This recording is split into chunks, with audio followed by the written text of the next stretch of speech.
And I am recording, so yay! Ladies and gentlemen, welcome to the Two Schmo Show. I'm the infamous Orion, and I'm a Schmo. I'm Cairo, and I'm camping again. You're a mountain man there. Yeah, so adventurous in my camper. If it gets too hot, I might have to go turn the air conditioning on. There you go. You're a real man's man, Cairo. Frontiersman exploring unknown boundaries of human comfort. Yeah, my folks have a camper that they go out in like every week, and they always take their dog with them, and I always thought to myself, that dog does not know what it's like to sleep on dirt. No. My little Boston Terrier is just such a pampered princess. What's all this brown shit that isn't my shit? Oh man, how you been this week? Not too bad. Work kinda sucked, but what else is new? All jobs suck right now. I heard a great line. So what is it? The Democratic National Convention's on right now, and they can't do it in person, of course. So they're doing all of these like pre-recorded messages, and there's a whole bunch of news stories about Michelle Obama had a bit in it. I don't really care about that. Bernie Sanders had a part, and it's great. What is it? This is like epitome of Bernie Sanders. My friends, I say to you and to everyone who support... It's just like, how much more Bernie Sanders can you get than that opening line? The part that I love, though, is how he ended it with. He said at the end, Nero fiddled while Rome burned. Trump golfs. Damn! Like, holy shit. That's great. Damn! You know, it's almost a good thing that we didn't get him as the Democratic candidate, so we can get 4 more years of spicy memes like that. Bernie is like a meme generator. He's so good at it. I don't even think he tries most of the time. Well, he's just a passionate dude, you know? He is. It just works for him. You can, like, I'm going to say, like, right now, when Trump is passionate, he's a meme generator as well. So it's very obvious to tell when, like, politicians are passionate nowadays and what leads to that. Right. I guess that's true. Because I keep thinking about that one meme of him saying, "You're not supposed to do that." There's that new one, though, too, with some interview he did. Oh, yeah. Where he hands the guy the piece of paper and he just looks at him like he's the biggest dumbass ever. It brought back one of my favorite old school memes for that one. What's that? He hands him a picture of dick butt. Yes. Isn't that the... I'm trying to remember the one where dick butt came from. Because if I remember right... God, this was a long time ago. It was the meme where the guy has like one last sheet of paper that he can write with. Yeah. And he draws dick butt on it. Yes. Let me see if I can find this. God, I know your meme should have it, but I don't think they do. Notable. No, they don't. Dick butt in spore. Oh god, that's cursed. I see this now. Alright, let me screen grab this. Okay, yeah, please, because I just almost made the mistake of putting dick butt in my Google search bar. Screen snap. So, this is from... Have you ever played Spore? I played Spore, yeah. I had the DS version of it. It was kind of garbage. I mean, I had the computer version too, but my computer couldn't run it. Yeah, that was really like challenging on computers at the time. That is horrifying. It's terrible. That is haunting my dreams. Yeah. I don't even want to... I'm going to scroll up so I don't have to look at it. Yeah, don't look at it. Don't give it the time of day. Oh, God. So, anything eventful happening this week? Oh, wait, I actually might have found the first comic. The first comic? And I am right where it comes from. It's from a comic from Dick Butt. Dick Butt comes from a comic called Tree, You've Been Good to Us. Oh, God. Oh, it's so tiny. Is it, Okay. Yeah. So it's a man standing with his tree, not his tree, a tree, and he says, "Tree's almost dead." And he says, "Tree, you've been so good to us. All the air and paper you give us, that stuff's great." Well, and then the Lorax comes up and he says, "Well, don't you think you've been taking too much and giving too little, you nature rapist? Gosh, Lorax, you might be right." Then Gorax says, "Bleh. I promise, Tree, I will not let a single piece of paper made from you go to waste." Next frame cuts to dick butt written on a piece of paper, and the man starts sweating. Whoa, that actually works in That's where context. dick butt came from. Yeah, and it just turned into a meme from there. Oh God, I feel bad for when my dad eventually watches this thing. He's like, "What the hell is dick butt?"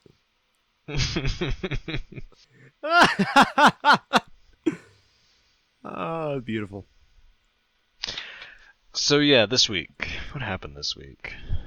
I don't even know. It's been a slow week. It's been a little bit of. I mean, it has and it hasn't.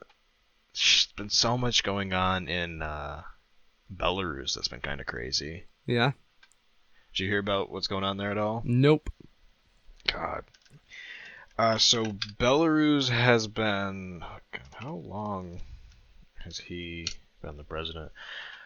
Oh, okay. Alexander Lukashenko is the current president of Belarus. He was first serving 26 years ago, since July 20th of 1994, and he is very solidly a dictator at this point. I haven't looked into it enough to know how he came to be president, if he was legitimately elected or not, but today he is absolutely full-on dictator, to the extent where they had their elections this past month. I think it was in July they normally have them. And there was so much garbage going on with the election that made it stand out as fraudulent from the start. We talked about it a little bit, but there was one polling center that had 143% turnout. There were reports of workers at polling centers like literally leaving out the back door with like bags, like garbage bags that appeared to be full of ballots. The vote ended up going like 80% to him or something like that, which I didn't remember what the math on it exactly was, but the way it worked out is that it was statistically impossible for that to actually happen. So the whole thing just stunk, and ever since then there's been massive protests, like tens of thousands of people marching on the Capitol calling for his resignation. And this week it hasn't seen much actually happen, but there's been sort of a sliding down, I guess you could say, where a lot of other institutions have started to side with the protesters. So about a week ago, there was some reports going around of the police security that were guarding the palace, who were in like full riot gear with shields and stuff, just not doing their job and starting to just like join and hang out with the protesters. So like that's not great. I heard Saturday, Sunday, that the state media had started broadcasting an empty studio because none of them wanted. That was like their way of protesting. Is just like, we just won't broadcast anything. That's funny. And shortly after that, there started to come out of reports of Lukashenko reaching out to Putin, asking for Russian military assistance. Why is it always Putin is in all this? So Belarus is part of the former USSR. Okay. So Russia and I don't know if allies is the right word, but politically they've been in the same sphere. And Putin, of course, is looking to start up the USSR again. He's been pushing for that for a while. I mean, having like Russians at all come in just seems like a huge mistake for them, though, because if your own army can't deal with protesters to the fact where you need to call in a foreign army, how are you then going to get that foreign army to leave? You just don't think that far ahead. He apparently isn't, because he's really not thinking far ahead, because yesterday he apparently had an interview where it was like at the start of the day he basically said the only way the protesters will get rid of me is if they kill me. And by the end of the day, that had turned to, well, maybe we'll hold a referendum. Wow. So he did a quick turnabout there. What a Chad. Yeah, it was pretty good. If only we were that organized.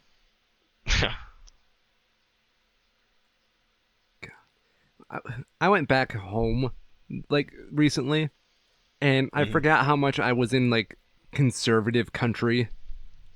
Yeah, I'm getting that a lot too. Yeah. I don't Like in my normal day to day, I see a few signs on the road for like Trump Biden and or Trump Biden, jeez, Trump Pence signs and stuff like that. yeah. But there's so many of them when you get out of like the city. Yeah, it's kind of crazy. It makes me wonder if it's like just this giant feedback loop of they see their neighbor do it and they're like, "Hell yeah, I'm joining in on it." I don't know. It's going to be It's not great. I've seen so much weird stuff like on our way back home today, my Mm. girlfriend and I, we passed by a car that had like a million Trump bumper stickers on it, and I was kind of wondering just like who paid you or how much did you pay for those stickers cuz there's a lot of money somewhere around that. I want to know who it went to. Hmm. Right. I was hearing today. Apparently, there's been some issues with Ellen DeGeneres. Oh yeah, there are. Yeah, three of her producers apparently were fired today Really?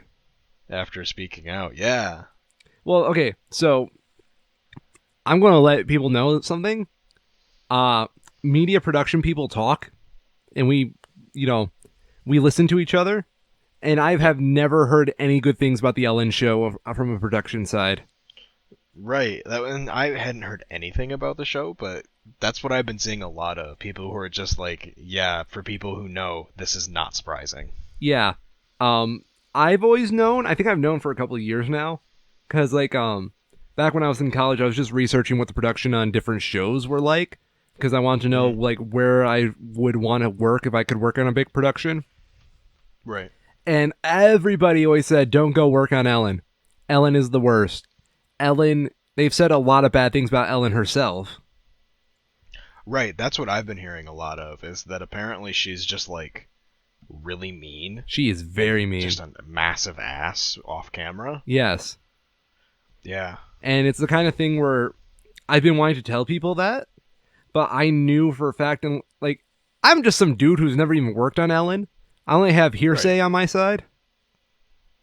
So I could never relate these stories to people because, for all I know, they are unsubstantiated. But the fact that all this, like, Ellen Gate is happening right now doesn't surprise me. Yeah, and reading through this article, there's actually a bit more to this than I thought because I'd always been hearing stuff like about the culture of the show and the people who coordinated it. Specifically, I heard about this racism stuff Yeah. that people were speaking out about. But apparently, there's also sexual harassment issues, and that's what these three people were fired for was for alleged sexual harassment and sexual assault. Yep. Which I mean, also doesn't surprise me, but No, I've heard about it. Um, it was like it was on Reddit that I first heard about these bad Ellen incidents. And of course, I wasn't going to take Reddit as a credible source, but so yeah. How much longer do you think the Ellen show is going to stay on? indefinitely. I mean, And the Alex Jones show is still on. I mean, if that can't get killed by what's happened with all that, I don't know what you can do to kill a show at this point. is Ellen the Alex Jones of the left? I mean, no, that's probably not a fair comparison because I don't think she outright like lies That's true. in what she talks about on air. She's just a horrible person. I actually uh, don't know what a good comparison for the Alex Jones of the left to be. I'm sure there's some like niche garbage out there oh yeah, of conspiracy theories and fucking protein shakes. I'm 100% certain it's probably on YouTube of all things. Probably that would make sense. Because I'm going to say it right now. I believe there's conspiracy theorists on both sides of the field, left and right. Oh yeah, Yeah. Totally is. That was one of the things that I was actually hearing about. It sort of was like a little introspection kind of a bit, where there's all this stuff with Jeffrey Epstein, and Yeah. did he kill himself? What did he do? What did he actually die from? Blah blah blah blah. And now with Ghislaine Maxwell being in prison and trials starting, there's been even more speculation and stuff. And particularly when when the judge who was overseeing some like secondary case there was an attack at her house where someone was apparently trying to cause her harm and ended up killing her husband and severely injuring her son, from what I remember. And everyone, like, immediately from the start, it's like, oh, this was a botched assassination attempt, and this is, the deep state covering stuff up. And it's just like, except it's not. It turned out it was just a guy who she had apparently actually issued judgment against in the past, and was like set to go to prison or some shit. And it was completely, almost not boring. I mean, it was still horribly tragic, but completely unrelated to Maxwell at all. Yeah. But in the comments of this, you see all these people who are just like, oh, well, the guy's still turned. They must have seeked him out and found out who he was. And it's just like, I eventually, because up to that point, it's just like, yeah, okay, I can buy that. Up to this, sure. And then someone's just like, if a Republican was saying this, what do you guys think it would look like? How fast would you be snapping back at them with how much bullshit this is? I was just like, damn. They're not That's wrong. actually pretty accurate. You're not wrong, because this is completely unsubstantiated. There's no proof behind this at all. But because it's related to Epstein and Maxwell, everyone was just eating it up. Well, yeah, because everybody's not romanticized, idealized, but they romanticize the concept of this secret shadow organization that's bigger than we'll ever know. Right. Like, all we know at this point, and we do know something, so it's not complete garbage. We know Maxwell and Epstein were part of an international child trafficking and sexual abuse ring. Yep. We know that. Anything outside of that at this point is, to an extent, a conspiracy theory in, like, the actual definition of the word. Yeah. I mean, you hear people yell that the Clintons are in on it, Trump's in on it, because they're, friends and whatnot. As much as, we have our political biases towards those people, it's unsubstantiated claims, and we can't make those judgments based off fucking photos. Exactly. Unfortunately, because either one of those two, I would believe. Right, and I mean, even, like, think about how long of a period of time this is. The Clintons have been in politics for the better part of 40 years now? Yes. Like, how long ago was Bill Clinton president? That was in the mid-'80s, and he had a political career before that. Yep. The Trumps have been a very wealthy family in the U.S. for the better part of the last 100 years. Yeah, definitely a century. So the idea that any of them would happen to cross paths with a person whose entire, operation is get children for rich people to sexually assault, that's gonna happen eventually. Oh, of course. They're gonna be in the same circles. So just having a picture like that is next to meaningless at that point. Oh, yeah. Well, I think of it along the lines that I had a friend who, his father was like one of the worst sexual abusers in all of Michigan history. Mm-hmm. And, I was associated with that family, and fuck, I don't do shit. My friend doesn't do shit. He's just a kid. The wife didn't know shit. The dad was just a piece of shit. Mm-hmm. And they're so good at hiding it.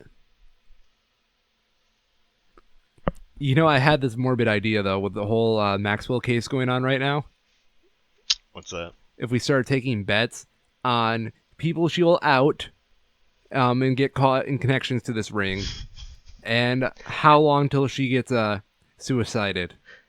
Start a Super Bowl poll. That's exactly it. I've been staring at my whiteboard this whole time like, okay, who do we think? Do we want to put Ellen on the list? Do we put the Clintons on the list? Oh, that's great. Andrew. Can't leave him out. Yep. It would just be absolutely... It's like the most morbid thing ever, but it's really funny. Yeah. It's hilarious, though. I mean, it is. Down with the oligarchy. Oligarchy. Is that the word I'm looking for? Yeah. Mm-hmm. Oligarchy. Yeah. I'm pretty sure. It's one of those that it's like I've seen it enough in like Yeah. books and stuff, but I don't actually know what it It's means. like just a form of government where the upper class rules. Oligarchy, a country governed by an oligarchy. Thank you, Google, for the definition. See, that's how you know they're in on it. A small group of people having control of a country, organization, or institution. So yeah, that's about right. There's probably a slightly better term for it, but I think that goes close enough. Yeah. I mean, with English though, you can like find a better term for anything. Huh. I guess technically, like, this is an interesting point. Most countries today are oligarchies. Yeah. I would definitely say the United Even not States. even like in a Like, conspiratorial sense, just because there are prime ministers and presidents that wield almost absolute power, even if it's for limited periods of time, they still have that power only to themselves. yeah. Well, I would definitely say like Congress and the Senate, president and ours are the Mm-hmm. oligarchy of our country. Oh yeah, absolutely. Yeah. But that's also why our country is so cool because literally they're all individuals of power, but they can't have all the power to themselves. Right. That's how our Unless you're Mitch McConnell. yes, or Trump, because Trump keeps trying to take more power. Mostly Moscow Mitch. Oh yeah, no, it's totally Mitch, Senate Majority Leader. Mhm. Nothing really gets done without giving Mitch his cocaine. Yep. Honestly, I feel like that would be one of the best things to see out of this next election would be to see Mitch McConnell get taken out. I know he never will until he dies, but that would be amazing. Yeah, I want to see him get voted out of his own district so bad. they aren't going to do it though. I'm sorry. No, I'm almost certain they won't. Well, Mitch McConnell's a I household don't name, know. He is. and people don't know why he's a household name. He's a piece of shit. Mitch McConnell. He's not a piece of shit. He's a talented rat that can speak English and Russian. Yep. That's my favorite joke I ever made about Mitch McConnell, and I will keep saying it to the end of this day and these days. Hell yeah, Amy. So if you look up Mitch McConnell polling results, I'm sure there's a bunch of these that it's all SEO'd. You get an ad for Amy McGrath for Senate, defeat Mitch, defend democracy. That's amazing. Hell yeah, McGrath. Let's see. No. Do you think we'll ever get like a Vice-style movie about Mitch McConnell?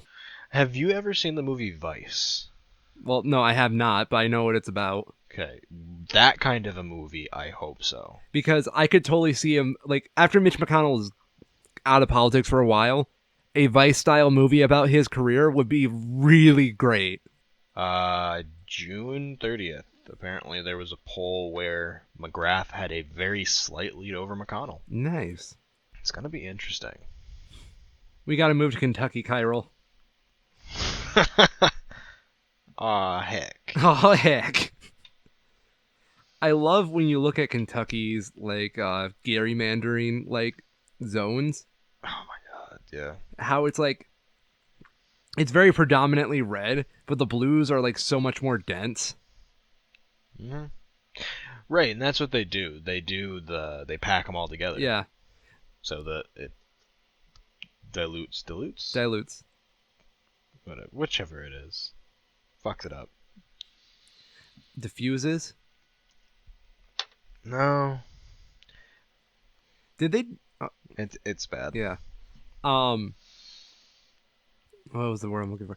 They did a map of the United States where you can connect New York City to LA with non-rectangular districts. Yeah, I don't doubt that. It's probably the whole goddamn thing. Oh yeah, it literally can cross every state between.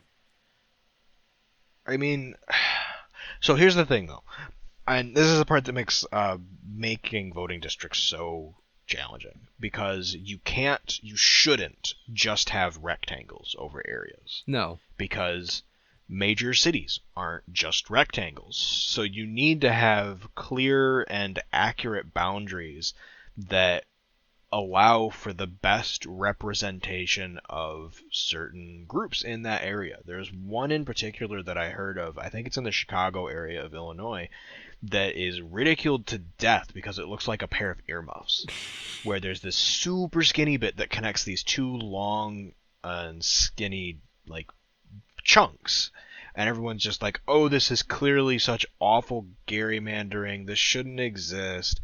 And if you actually look at it, it's a huge victory for people who want to use the drawing of political districts for like their intended purpose. Because what it actually does is it connects two predominantly Latino communities in a way that gives them a single representative at the state and federal level, that if they weren't connected, they would have zero representation. That is badass. So it's really cool, and it looks like bullshit if you just like glance at it, but it's a huge deal, and it makes it really hard to do these sorts of things right. Because there's, how many other places have small minority groups that just still deserve representation? Yeah. Plenty. But if you just say rectangles the whole country, it kind Very of much fucks so.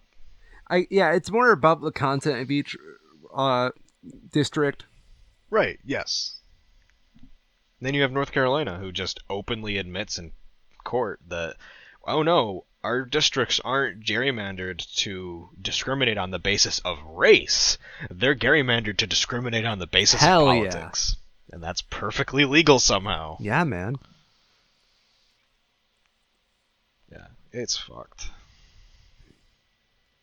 Vote, kids. That's all I can say. Actually, go home, Yes. do research on candidates, and then vote. I honestly couldn't care what side you vote for as long as you are voting for someone that actually knows what they're doing. I absolutely agree. Vote for the person who supports your interests. Like, more people need to do that. There's a lot of talk about, vote for the party that, you closely align with. No, fuck that. Vote with the person who is going to give you individually the most benefit. Because most people, I don't think, do that. I think there's a huge number of people that vote based on political affiliation alone without looking at any of the policy, without even thinking about how it might benefit or even harm them. And that's just so fucked up. If I can share a little story about what I did at the polls recently. My district right now has a lot more Republican representation than Democrat ones. To the point where there's multiple Republicans running on each ballot. And since Michigan's a one, what is it? What's the name of the thing we have where we can only vote? Right. For primaries, we can only vote in a what would it be? We can only vote for in a political party's primary if we are registered with that political party. So if you're a registered Republican, you can vote in the Republican primary. If you're a registered Democrat, you can vote in the Democratic primary. If you're not registered with either side, if you're an independent, you can't vote in either. I pretty much just went there just to learn the names and do my research. Mm-hmm. Which is kind of messed up. Yeah, it's definitely a problem, especially in smaller elections where there's even some of them where there's like one person running and there's literally not even a vote. Have you ever thought about running for a local office?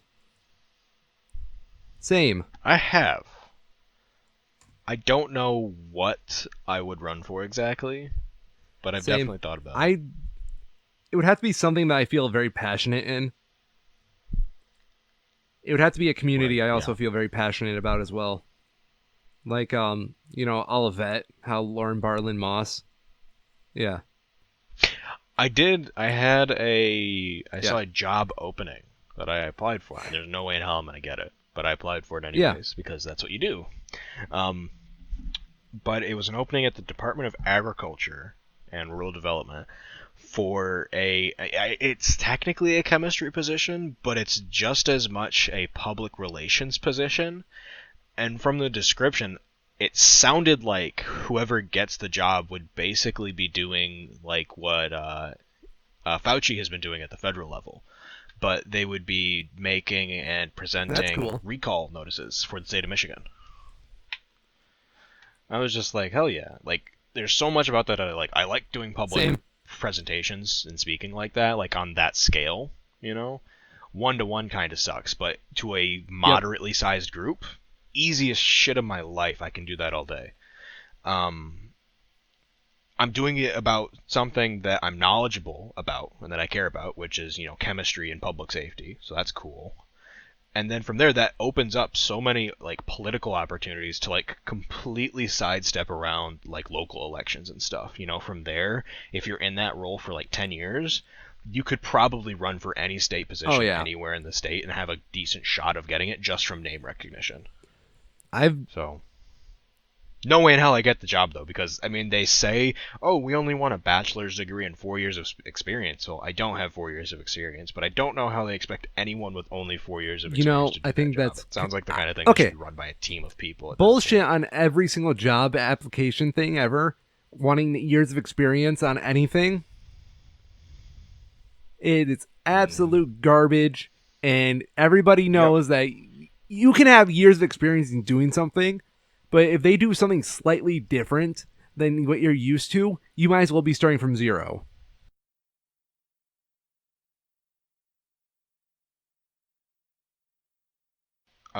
Especially in like as we get into more and more modern eras with software, because I can have, 10 years of experience somewhere, but if I don't know how to use your software, I'm basically just a new hire. And I just don't understand. I know it's probably just Mm-hmm. some HR thing, so they can just show it to the CEO or something and be like, "Yeah, this is the kind of person we're looking for." Yuck, yuck, yuck. Because I'm sure another part of it is it's a way for them to, quickly cut people out. If they put out a job application, they say, we want 4 years of experience. And they get 100 people to yep, respond. Well, they're not going to interview 100 people, so they take anyone who doesn't have that 4 years and they cut them out off the start. I'm sure that's it, which is the job market right terrible and now is but garbage. yeah, is what it is, I Oh yeah, suppose. man. I have No horror doubt that stories. one bit. I was looking for a job in media near me. Nearest one's in Georgia. Mm-hmm. Yeah. Jesus. I wonder though if that would be something that you It depends on the could software. do remotely. Like, how easily could you do that? Because I could argue you Right, I could guess probably do that's a true. lot of things remotely nowadays. And I don't know Mm. if you watch Wood TV Well, around right. here, So but yeah, go ahead. Bill Steffen, the weatherman, he's broadcasting entirely from his house alone. Not so much. Right. Oh yeah, yeah, yeah. No, I did hear about that. I've seen a couple of news, not necessarily on Wood TV, but when the whole coronavirus started, I definitely saw people who were broadcasting from their house. Yeah. I mean, ten- Right. yeah. I mean, technically that's You what can we're doing right absolutely do a now. radio, or anything for that matter. Yeah. I heard one of the positions at Yeah. the place my mom works is actually been having trouble finding a qualified candidate in the area, and they started opening it up to virtual people. And like half of what they do is like client relations. So if they think that you can manage and interact with actual people and clients at that kind of distance, like That's really I think I cool. heard they had someone from Kansas apply for the job that they were considering. If you can do a job like that remotely, what can you not do remotely at that point? As Firefighter. long as it's just internet and software, everything else is secondary. Mm-hmm. That's when you get like the Firefighter, Mars a rover like really long robots. hose.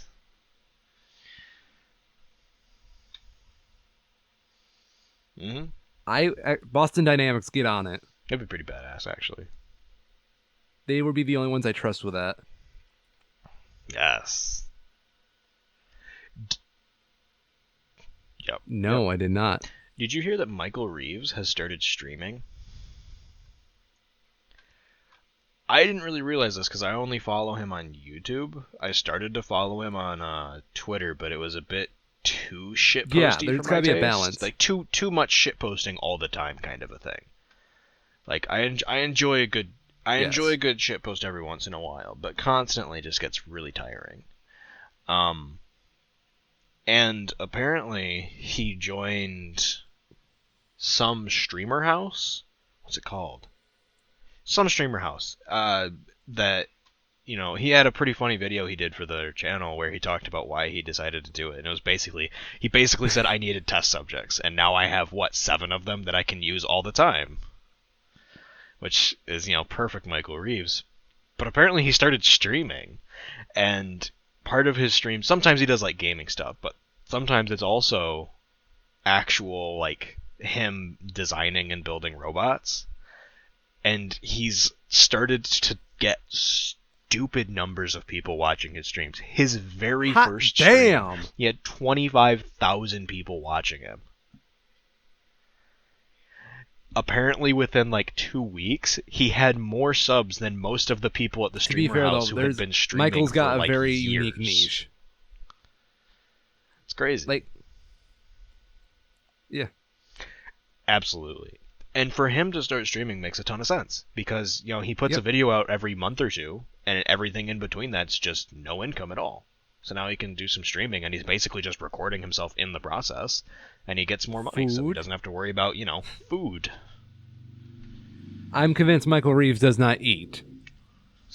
He What's just that? merely sustains himself on the tears of people he's infected. No.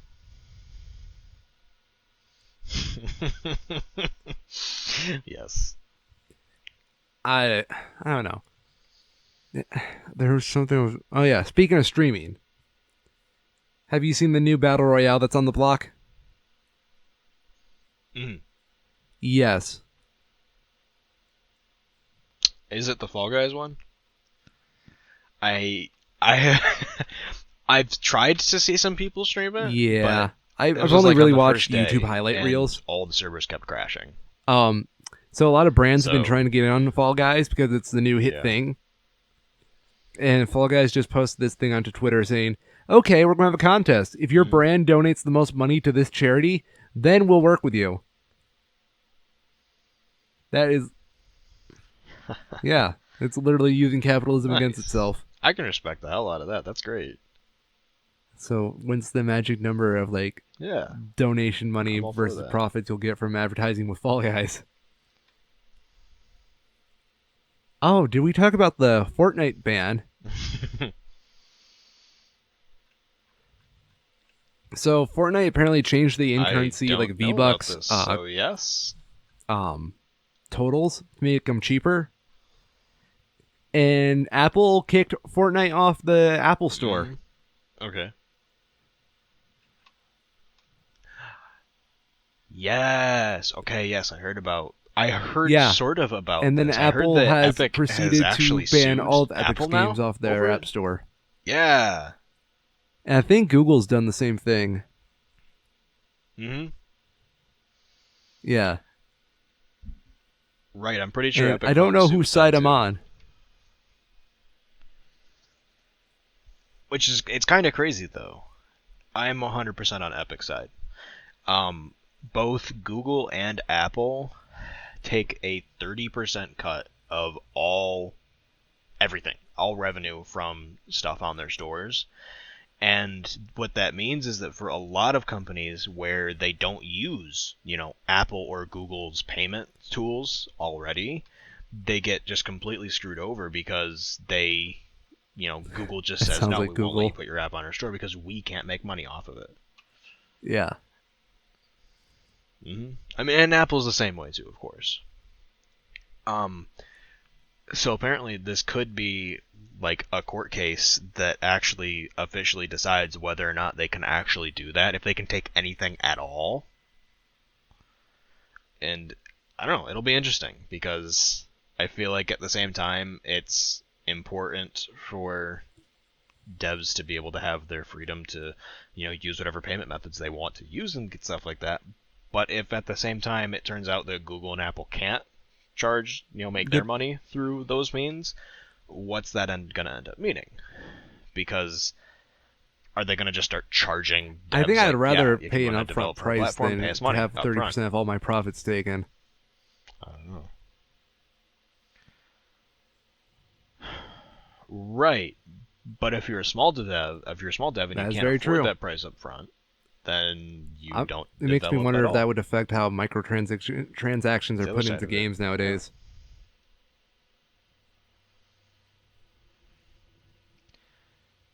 It I don't might, know either. but yeah, at this Because point, I really either don't way you know. look at it, you can see it as like a predatory tactic, or you can see it as Google just trying to defend their platform. Yeah, it depends on the judge, I guess. Yep, 100%. Right. That is definitely also true. And yeah, I think this is going to be something to keep an eye on, Oh but yeah, I wouldn't be surprised if this is we don't get a decision for years because that's how a lot of these go. probably in our 30s, and they make a decision, and it won't even matter anymore. Does it ever scare you that we're closer to 30 than Yeah. 15? Uh, not so much. I don't know. Yeah, I mean, I feel like I'd rather be closer to 30 I've than been kind of 15, just enjoying honestly. aging and getting smarter and wiser with my age. And then I just kind of realized I'm not at the point yet where my physical body is going to start deteriorating. Then I might sing a different tune. Yeah, I don't know though. I feel like we still got. That's one of those things that I feel like for a lot of people that's probably true, but I think a lot of people just don't take care of themselves. Because I know seen plenty of things where, there's actual, maybe not competing at the same level you did before when you were younger, but people still compete into their 50s and 60s and 70s. You know how fucking old is Tom Oh, Brady? God. God, he's a dinosaur. He is. I think he's in his 40s. Oof. He's 43 years old. And he can still kick your ass. And he's somehow he still somehow doesn't have a pile of mush for a brain. What you don't know is that So yeah, Tom Brady has different brains put into him. He's just a shell. he just never had brains to start with. I'm looking up who the world's oldest athlete is. Gary Player at 73 years old for golf. Damn.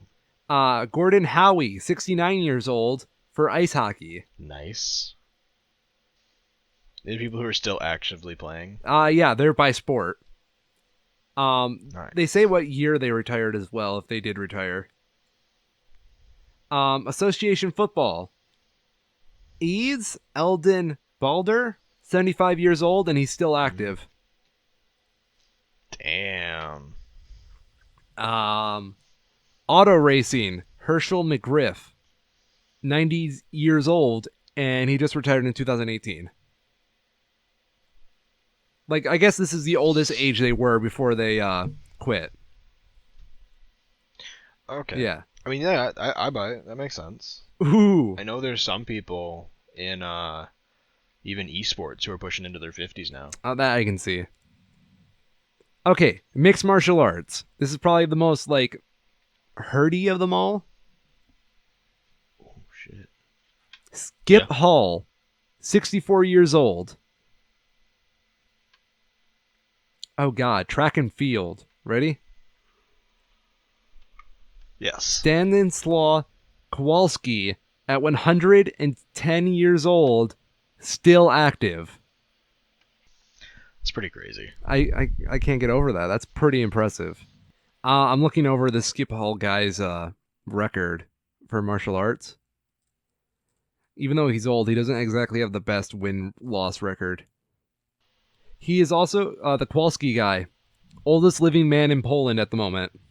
I'm just reading about an interesting case here. A federal judge in Oregon has upheld a $925 million damages verdict in unlawful robocall case. Hell yeah. Apparently, this is a Michigan-based company, RIP. Vasalis Inc. placed nearly 2 million robocalls to potential customers. I think that's bullshit, but whatever. They placed nearly 2 million of these robocalls, and under the Telephone Consumer Protection Act, it found that these were in violation of that, and each violation carries a $500 penalty. Nice. So $500 penalty for 1,850,436 unlawful calls totals $925 million. So hell yeah. We win. I really hate those things. They always call like most when I put my job applications out. Sorry, real quick here. Apparently, the company argued in response that this was an absurd amount and it would be the death sentence for the company. Urged the court to reduce the damages to less than $1 per call to pass constitutional muster. So that would be a change from 925 million to less than 1.8 million. Literally less than 1/500th of what it was What before. does this company even They're do? saying they sold weight loss supplements and other related Okay, products. double that They say fee. that yeah, they're in no position to pay an 8-digit judgment. They're not Microsoft, Amazon, Facebook, or Google. It is a small direct sales company that sells nutritional supplements and weight loss products. It has no hard assets. All it possesses is a network and a brand. And I love that they say it would be the death sentence for the company. No shit. That's the point. That's why we're doing it. We don't want you to do this.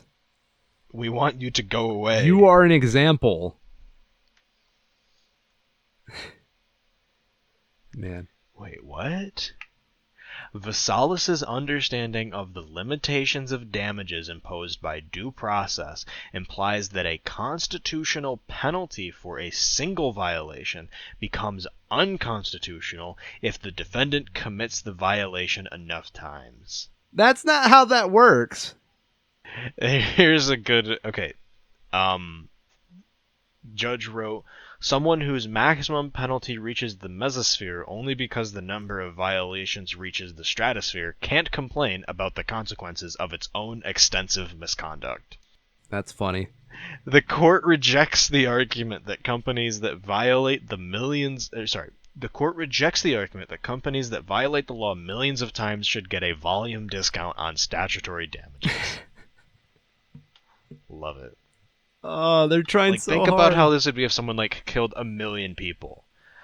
Like, no, no, no, no, no. I know I killed 1 million people. But let's be reasonable here. I don't deserve 900 million years in jail. I only deserve a fraction of that because of how good at it I was. Listen, guys, I'm a master of my art. I took a lot of time to get this good, and you're just going to have me throw it away in jail?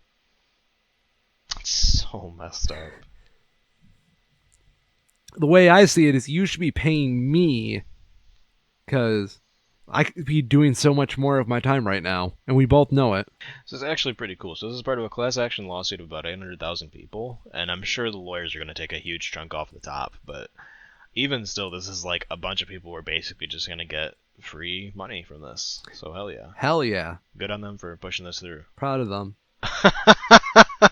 uh, Unrelated, but in Magic the Gathering Arena, they have remastered, I guess is the word they would want used, Amonkhet, the Amonkhet block. And part of that comes with their fancy, like, digital card styles that they have as, like, alternate arts. And, people are starting to make shitposts out of them. Good. This is the first time that we're getting, at least for Arena, cards that already existed before and are being re-released with like different. I don't. It's the same art, but with these like holographic 3D-ish effects on them.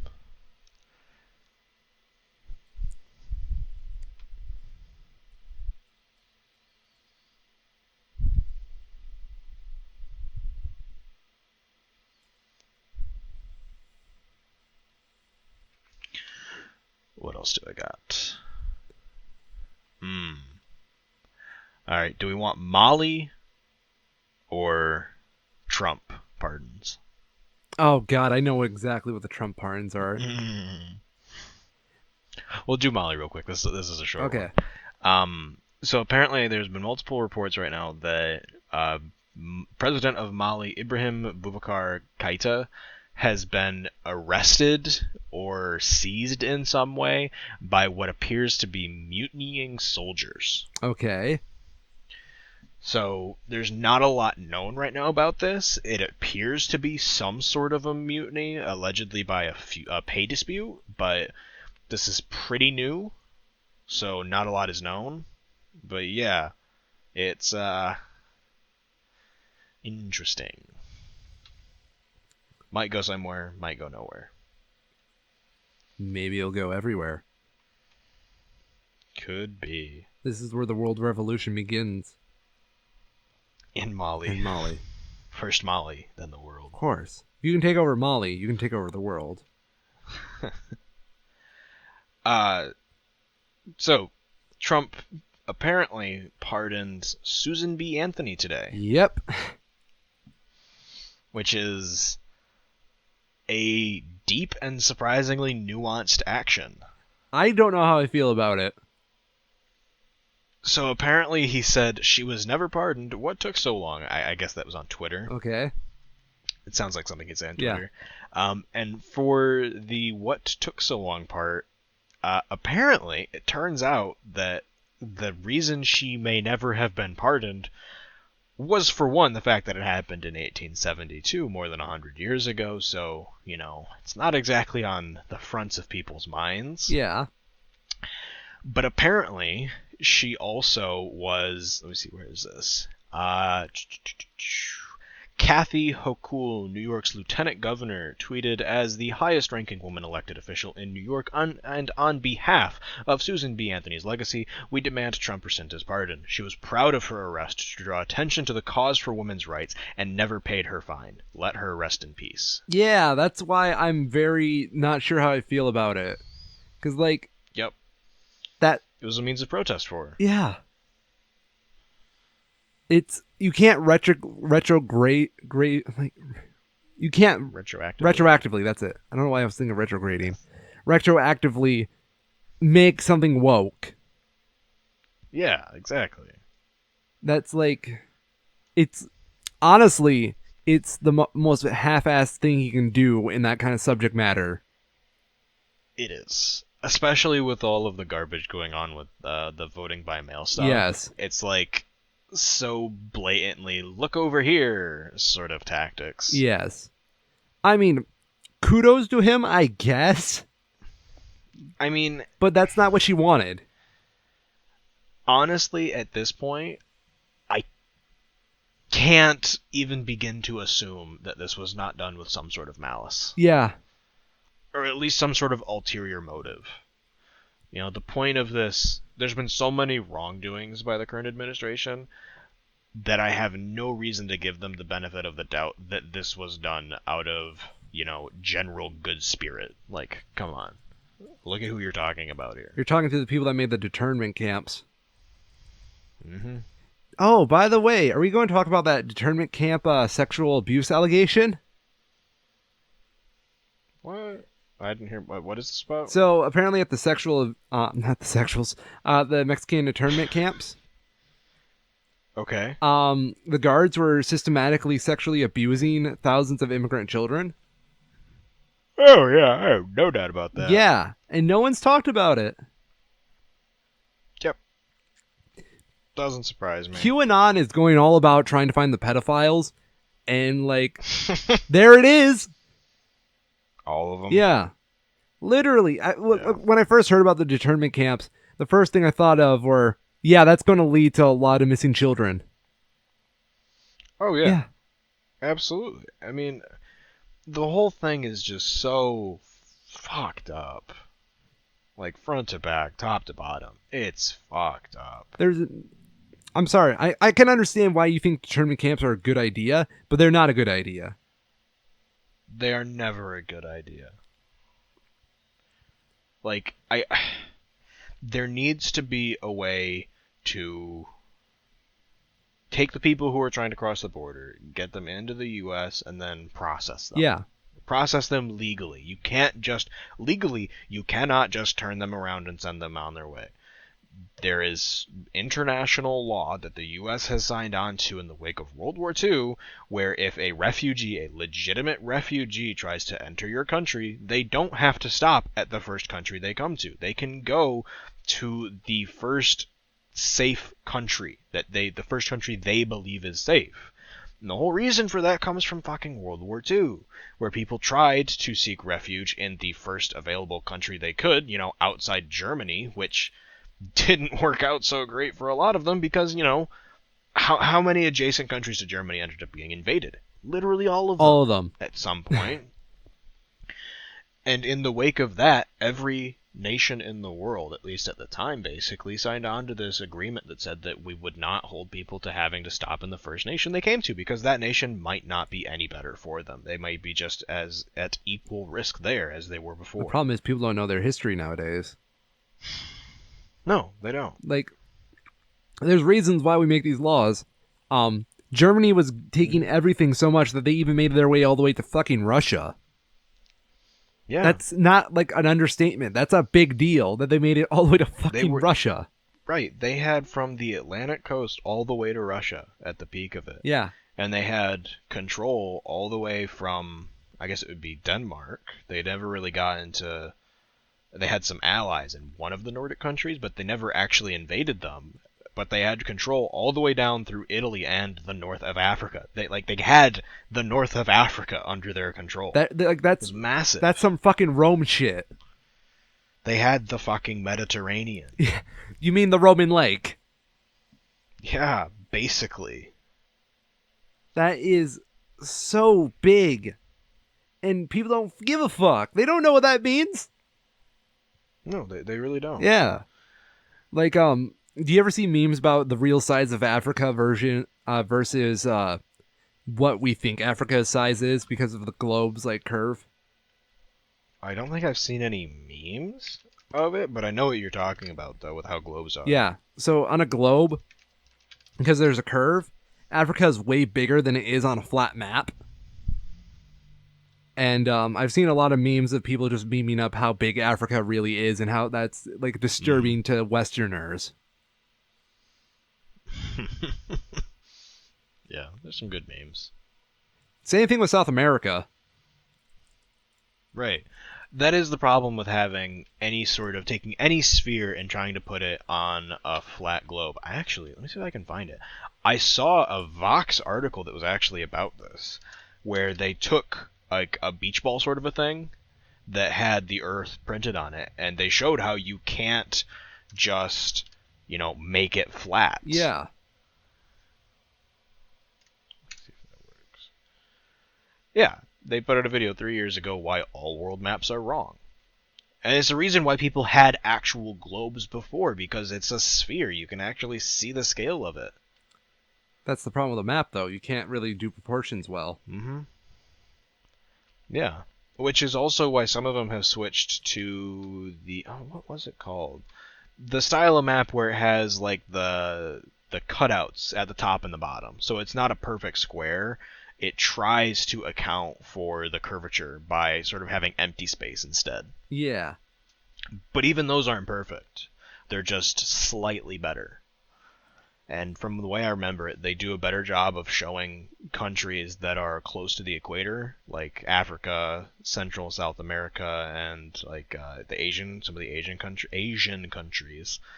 It does a better job with those, but when you get up further towards the tops, it has the same problem where, North America, Australia, Russia, Europe, they all end up much smaller than they actually are. So it's like the opposite problem at that point. Did you see the meme I just put in chat? Let me look. Do you know the real size of Africa? And it's just little Africas inside Africa. It's just a bunch of small Africas. I remember there was ones like that with Texas, too. Oh, yeah. And they did the same thing where Texas was just made up of many smaller Texi. I like that terminology for it. So I was watching a video yesterday, Gus Johnson. Okay. He has a couple of videos that are like just him just being stupid in his backyard while his mom films them. They're pretty great. They're like very stereotypically, like perfectly stereotypically Midwestern. And he put out another one yesterday where he had a bugle, I think, and he made some comment about how it didn't sound right and he wanted to play taps or something, and he's like, "Mom, make an F sharp," and she's just like, "No, I'm not going to." And then he's like, "Who's in the house?" Because they have a piano inside. And she says they're having the piano tuned, and then he tells him to play a G because the piano's out of tune. Yeah. and apparently F sharp is a half note off from G. That is true. An F So sharp it is was like, technically also a G flat. yes. So I didn't get it at first. I thought he was just being like stupid and shit posting, but apparently he made an actual like clever music pun. Yeah. I was just like, huh, Music that's theory. pretty good. Biatch. I learned a thing.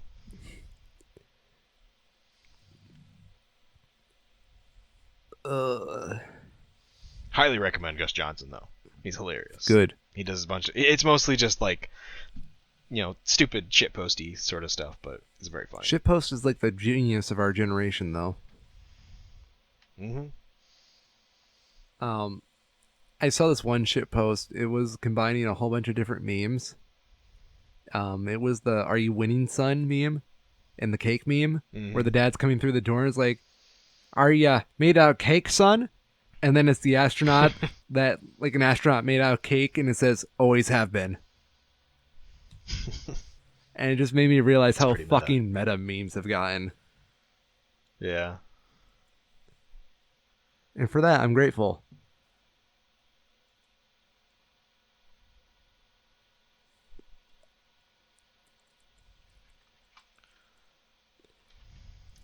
Any other news?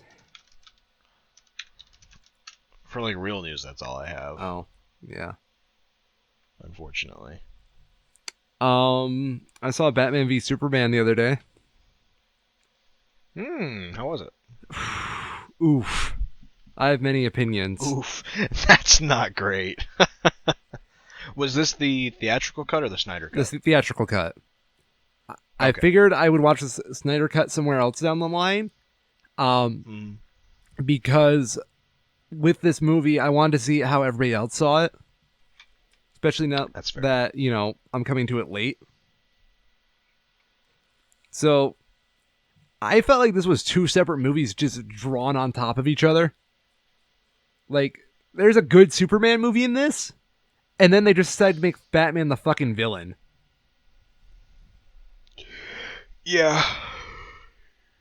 Especially, like, Ugh, excuse me. I don't know. I also got really sick of them advertising other DC movies.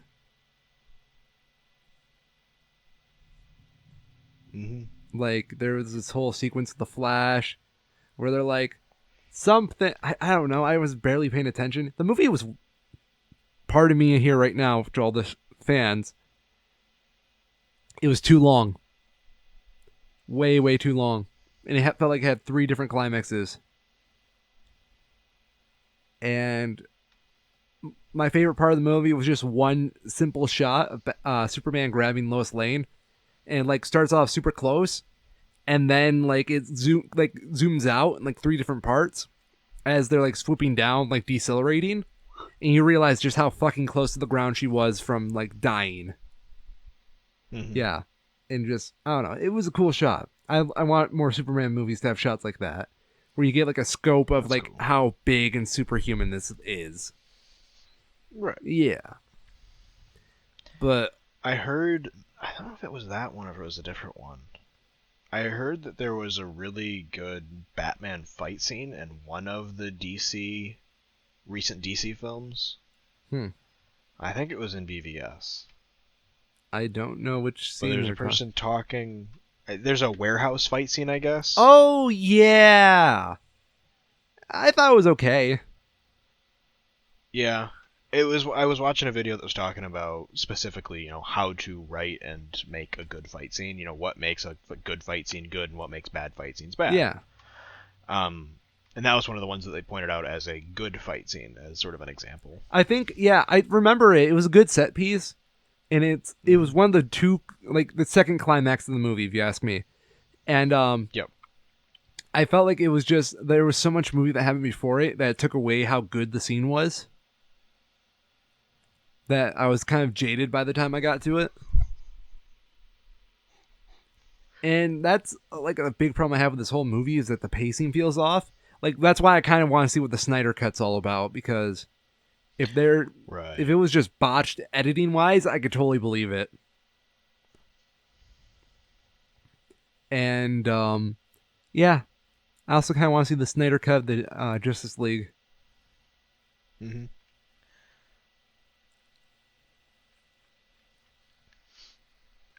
You see any movies? Um, have I actually? I don't think so. Not lately, really. Huh. Um. Oh, but Rainbow Six has a new update that's coming out that is apparently a collaboration. I guess it's hard to call it a collaboration when you're collaborating with yourself. It has a Splinter Cell tie-in. Okay. They're adding Sam Fisher as his Zero alias as an operator in the game. That's cool. Yeah, that's kind of neat. I had one of the patch notes for the test server pulled up here, and the way they always do these is they have the test server up for about a month before the season goes live, and they'll have a bunch of different things that are fixed, and then they have a known issues section.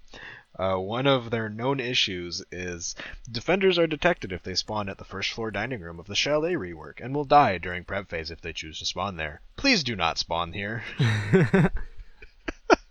It's just like, yeah, we know this is a problem. Can you guys just not? I just love that. It's one of the things that I like about companies like Ubisoft that are starting to make better efforts from like their developer side at least. Yeah. Where just like little stuff like that. Like this is an official patch notes release and it's just if you spawn here you will die immediately. We are aware. Please do not spawn here. Oh, What? I also saw. Because you don't choose your spawns. Anyways, yes. I also saw Eurovision. The Will. How's that? The world's dumbest competition. It's so stupid. I don't get It's it. a Will. I don't get it. It's a Will Ferrell movie that tries to be like Yeah, yeah. Talladega Nights and Anchorman, Oh, the movie. Yeah. and I think it does it well for like the first third of the movie. And there's like this one part in the film where, and I'm going to say it right now, if you've seen this movie, you're going to know exactly what I'm talking about. They just break into a fucking musical number, like a music video, with all these actual real Eurovision like people that I had no idea who they were. And it was just like stupid cameos for the sake of cameos. And after that, Yep. the movie just goes to shit. And it was obviously trying to be like a Star is Born because they kept trying to give us this one song to be like the big like this is our shallow and you're gonna love it by the end of the movie, and it was just boring, not that well written of a song. If you're like a fan of European dance pop, maybe, but that's like it. Yep. I just never get the whole premise of Eurovision from the start. Oh yeah, Like, I guess I get the premise, but I don't get the appeal. it's gotta be something just from being around European culture for too long. Maybe. They've had enough world wars, so this is how they decide things Oh now. shit, that's probably it too. I did like, and this was a subtle thing I think as a music listener I picked up, that you could tell certain countries of origin from the singers because they would incorporate very musical elements of their country. Like there's a guy from Russia and he sings very Russian, like very much uses Russian melodic ideas. And the main characters are from Iceland and they definitely have like a very Nordic sound to their music. Right. Which as a music nerd I appreciate, but yeah. It was okay.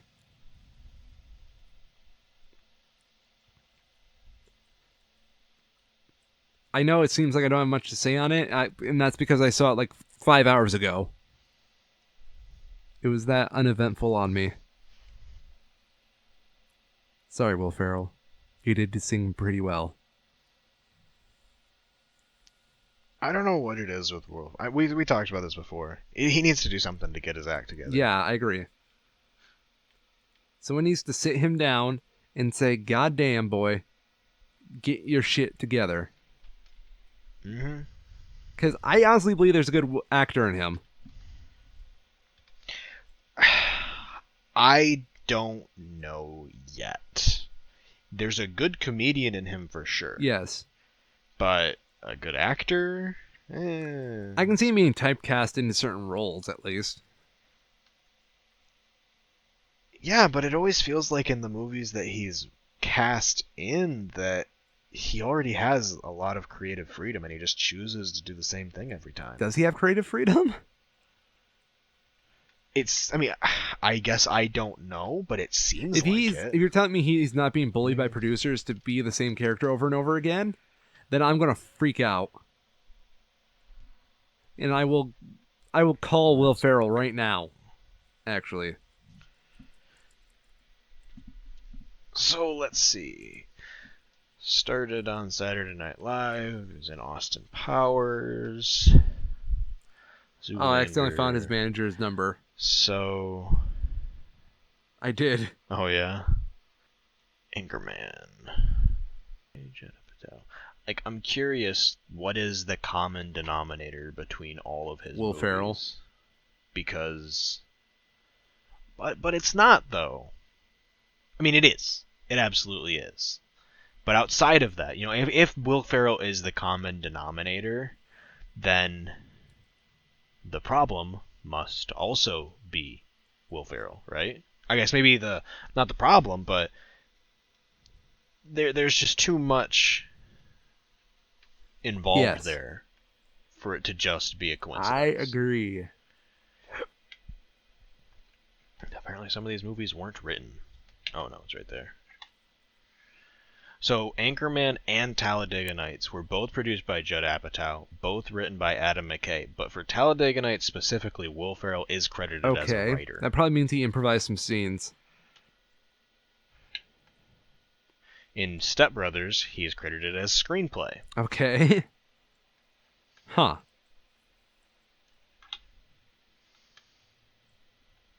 In The Other Guys, he's a producer. Anchorman 2. What do we have for this one? Producer, writer, star. Ouch. So I'm pretty sure it's just him. Fucking Will. Holmes and Watson. This will be the nail in the coffin. Produced. He only did produce it, though. Although it was probably a bad use of his money. It's a terrible use of his money. Starring... Who wrote this? Screenplay by Etten Cohen.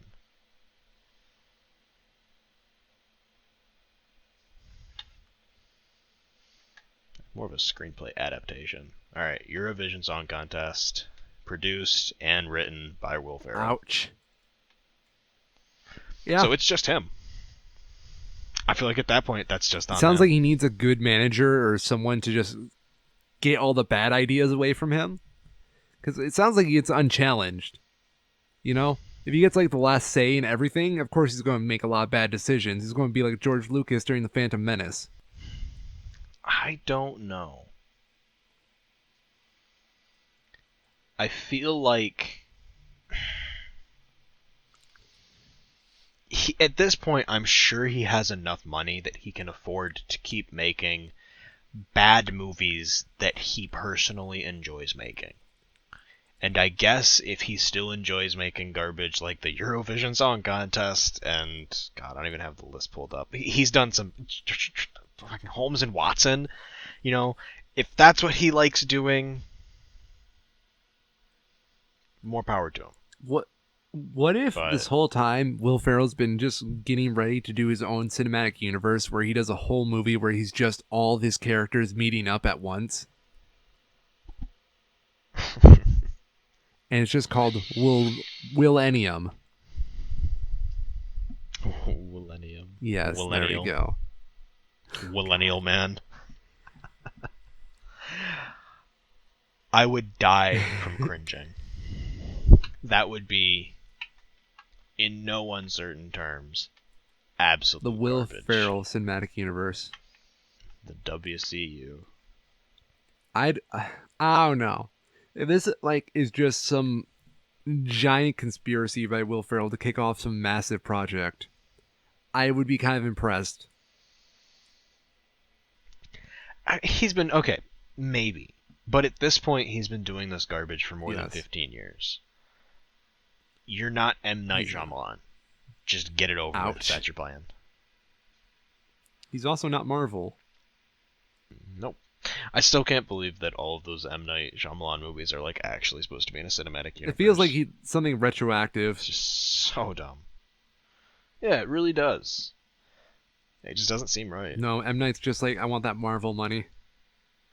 Um, Hmm. I'm kind of going through future movies that are eventually going to release like years from now, and apparently there's going to be a Monster Mm-hmm. Hunter movie. Yeah, Hmm. Interesting.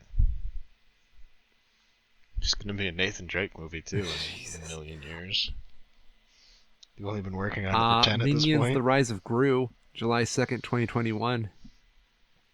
God no! Wait, Yes, the Rise of it's a Gru? Despicable Me What? prequel. Is this where it ties in? Cause he's oh my god, that's horrifying. The poster. The trailer. There's a trailer already. There's a trailer.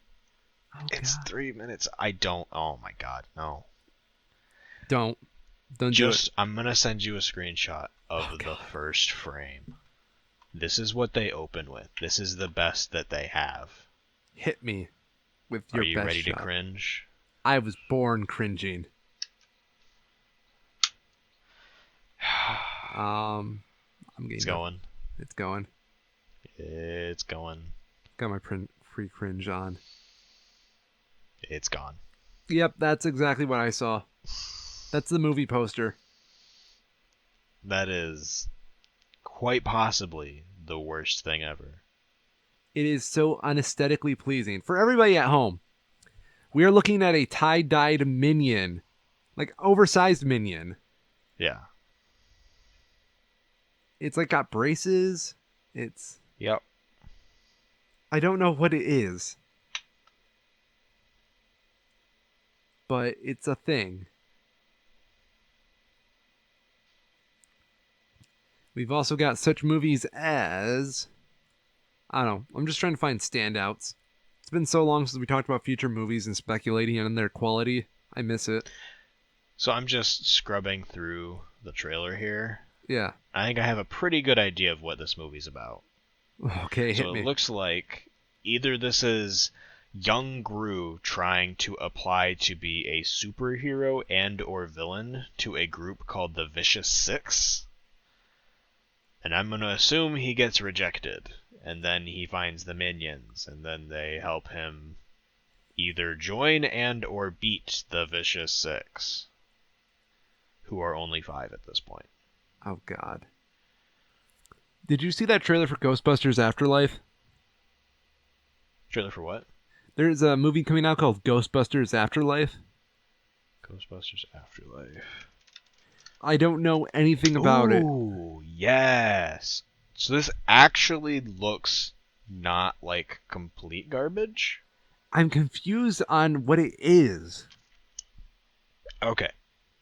So apparently, as I understand it, the whole idea of the movie is that a single mother and her 2 children move. I mean, reading this part from the description here, move into a new town. And they move to this new town because they get like evicted from their old house, and this is like their now deceased grandfather's old house. So they get rights to the house, they get to live there. It's an old decrepit mess, but it is literally a place for them to live.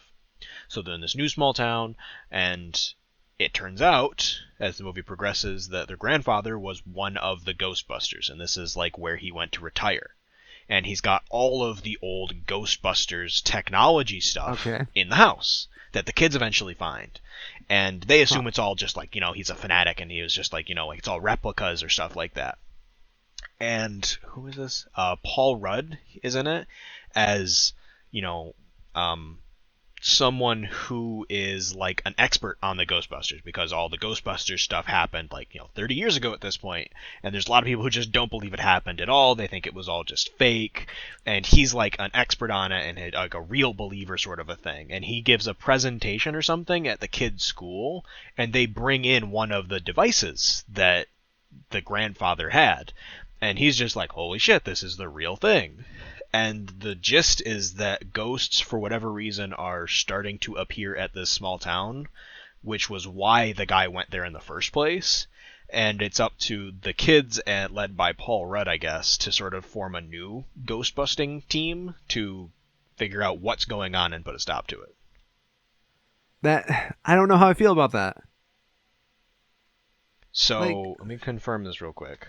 But it had one of the original Ghostbusters in it. okay. Cast. It has actually Bill Murray in it as his original character. And apparently Dan How? He Aykroyd, hates too. Ghostbusters. Bill Murray is Dr. Peter Venkman. Dan Aykroyd is Dr. Raymond Stantz. I know Bill Murray hates And Ernie Ghostbusters. Hudson. Sigourney Weaver. So, I mean, this has the original people in it. So it has actual pedigree to it. Yeah. And I don't know if it'll be good, but I think it looks interesting. It has a strong premise that makes sense for where to go from there. And I think if it's done right, it could turn out well. I don't know. I am skeptical, but I will be keeping an eye on it. This is interesting. This is actually a pretty extensive Wikipedia page. Okay. During the 1990s, following the release of Ghostbusters 2, Dan Aykroyd wrote a script for a third film tentatively titled Ghostbusters 2 Hellbent.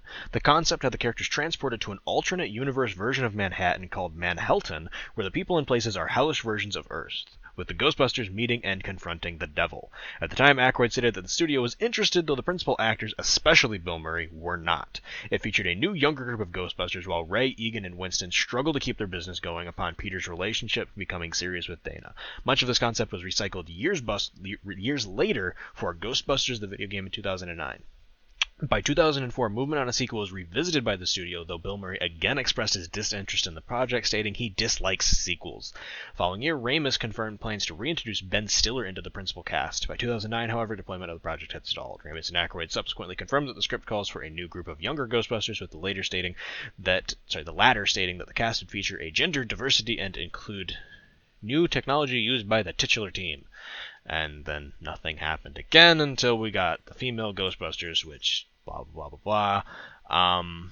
A new film connected to the original two films, tentatively titled Ghostbusters 3, was revealed in January 2019. Jason Reitman, son of original director Ivan Reitman, was announced to direct from a script he co-wrote with Gil Kenan, while Ivan Reitman will serve as a producer. According to Hollywood Reporter's Boris Kitt, the film will feature teenagers, 2 boys and 2 girls, as the new recruits for the titular team. I don't know why they keep saying that. The film was scheduled to be released on July 10th, 2020, but was delayed to March 5th, 2021 due to COVID. Principal photography began in Calgary in July of 2019 and ended in October that same year. Stated the film will ignore the events of 2016's Ghostbusters reboot. So there you go. That's the gist. I don't know. I think it has potential, and I would not be against going and seeing it. And Bill Murray is confirmed to be reprising his original role, so he must have gotten over his sequel thing. I think it looks interesting. I'm interested in seeing where it goes from there. I don't think it looks like it's going to be nearly like Ghostbusters 2016. One thing that I did mention, though, that I think got cut out was that the new movie is specifically ignoring the events of the Ghostbusters reboot in 2016. Wow, that is admitting defeat. Yep. So I still haven't seen that movie. neither have I. And I have no interest in seeing it either. Yeah. I don't know. It's the fact they had to get political, and like it was obviously done as a political stunt. It was too much, man. Yep. They did confirm in the end of the article that the original cast are reprising their original roles. So Dan Aykroyd, Bill Murray, Sigourney Weaver, etc. Etc. So yeah, interesting to say the least. Do we have anything else to cover, or do you want to call it good for the day? I did want to talk real quick about the song that I linked in the show planning chat. Oh, the Korean lo-fi hip hop. Yeah. That was hot. It's just so unique. It's Some god tier crazy. piano. It is. I'm pretty sure it's all done digitally, but I don't care. It sounds cool. Yeah. What So yeah. what would you If you like want to hear to? something, yeah, I mean, what do you want to say to it? Do you want to recommend it to our audience? absolutely. What was it? Let me see if I can find it.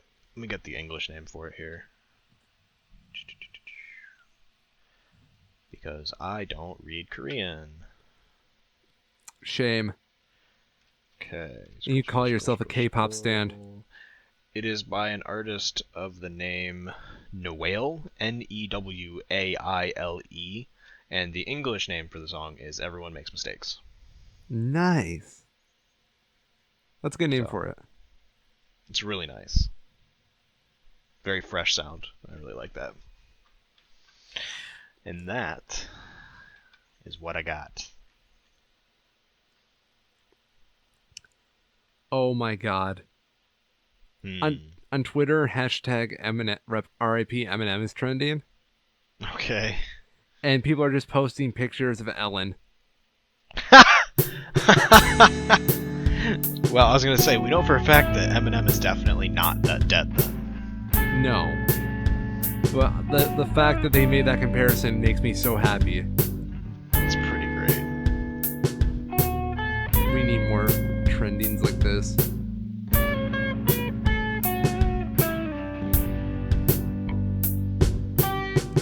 Well, I've really got nothing else to bring up. So, you want to call it here? Sure. Okay. Well, to a slow news week, each to them all their own. Here's to a more productive week, I guess. I don't know, I want to be wordy. I am the infamous Orion, and I've been a Schmo. I'm Carl, and I've been Schmoes. And this has been the Two Schmo Show, ladies and gentlemen. Wear a mask.